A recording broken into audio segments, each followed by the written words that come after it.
Back to the Cambridge Analytica data privacy scandal, which has created a nightmare scenario for Facebook. They're under scrutiny right now after news that data from up to 50 million users was taken for ad targeting efforts during the 2016 election. We know that Facebook is expected to hold an emergency meeting today to let employees ask questions about the scandal. And now Alex Stamos, Facebook's chief information security officer, reportedly will be leaving the company by August.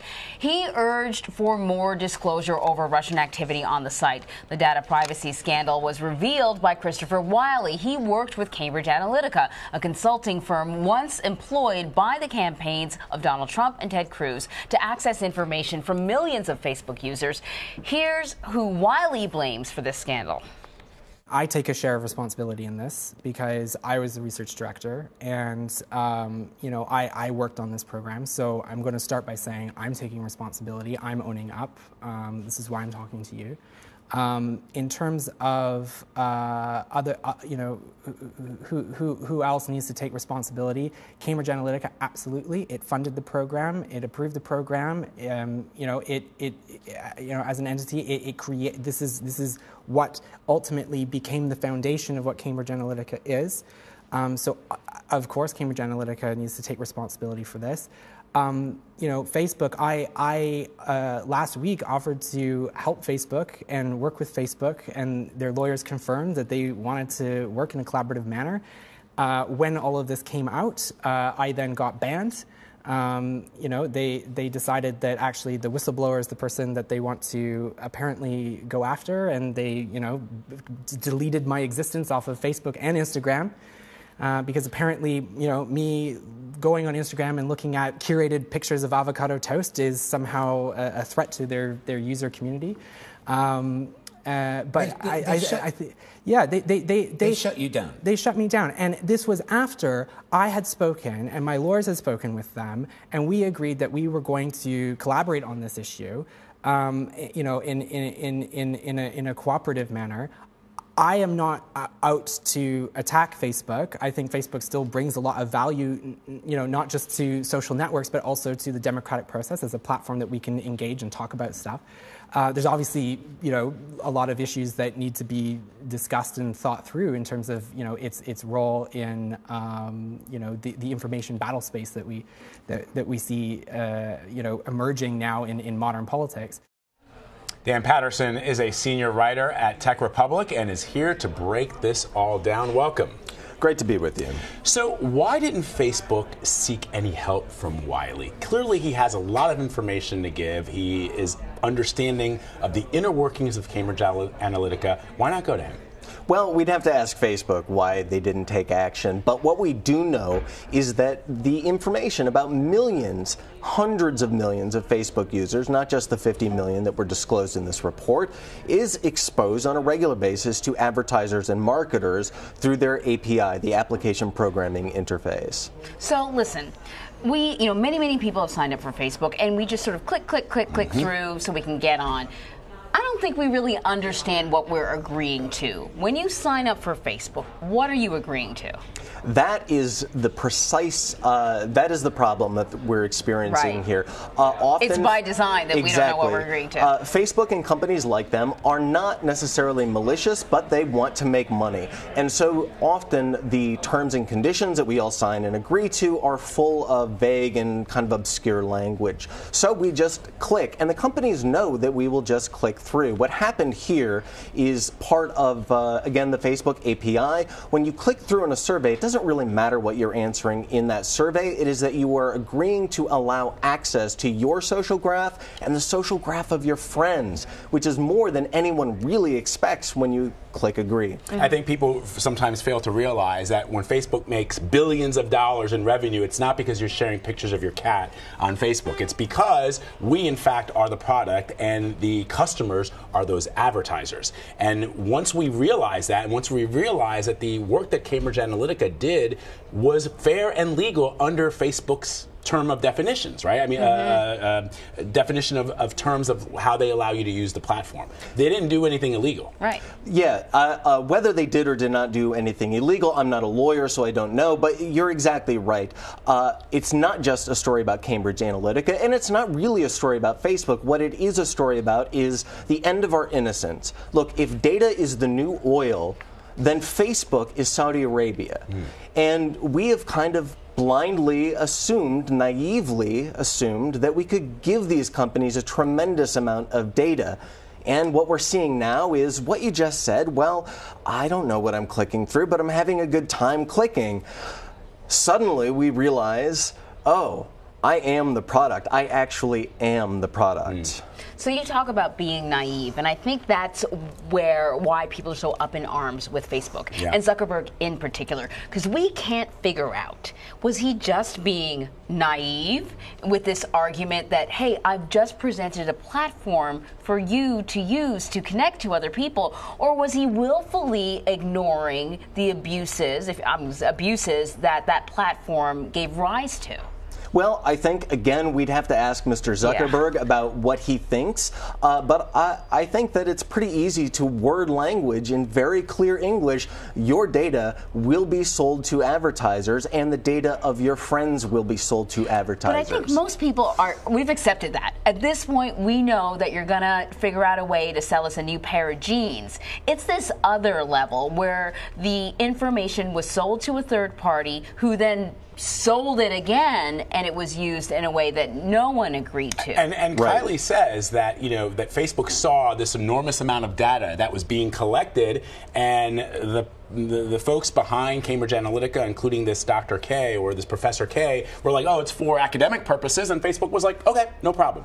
Yeah, what really terrifies me here, and this is, again, not just Cambridge Analytica, but that they harvested this tremendous amount of data and then put it, I don't want to get too technical into the database terms, but they put this into databases that, like many advertisers are doing, is not on Facebook servers, and it's sitting there unencrypted. So if you want to hack and target Facebook users, well, it's going to be real hard to attack Facebook because they do have good encryption.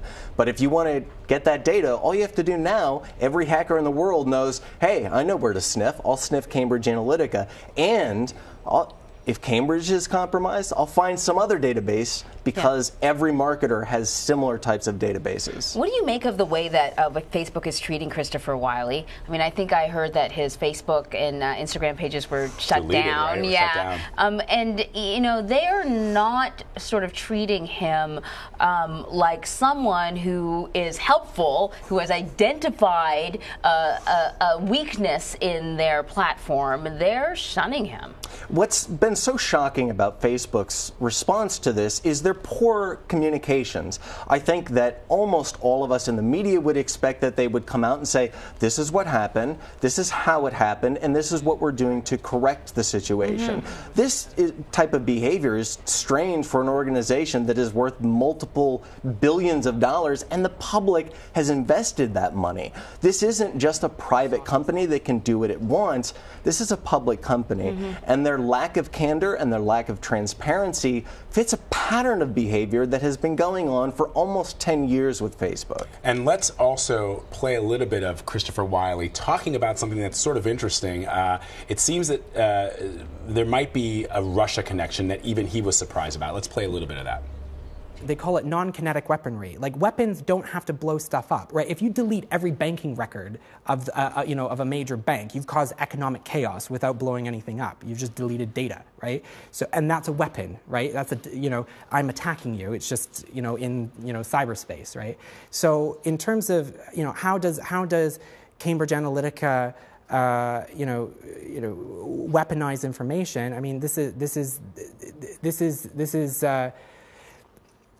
There's something called informational dominance, which is another sort of concept in information operations, which is the idea that in order to win a battle of information on this informational plane of our battle space, I need to inject information all around my opponent so that they start to perceive the battle space slightly differently, and they start making mistakes. They go over that hill because they think we're over there because we've set up fake tanks over there. They try to attack, and we're actually going to flank them from behind. So what he's talking about here is something that's really interesting. Alexander Nix, you told me you've actually met with him, right? He told British regulators, he told Parliament that the company had never met with anybody connected to Russia. Well, Christopher Wiley is saying that no, we in fact met with 2 Lukoil executives. Lukoil, one of the biggest oil companies in the world. What do you make of that?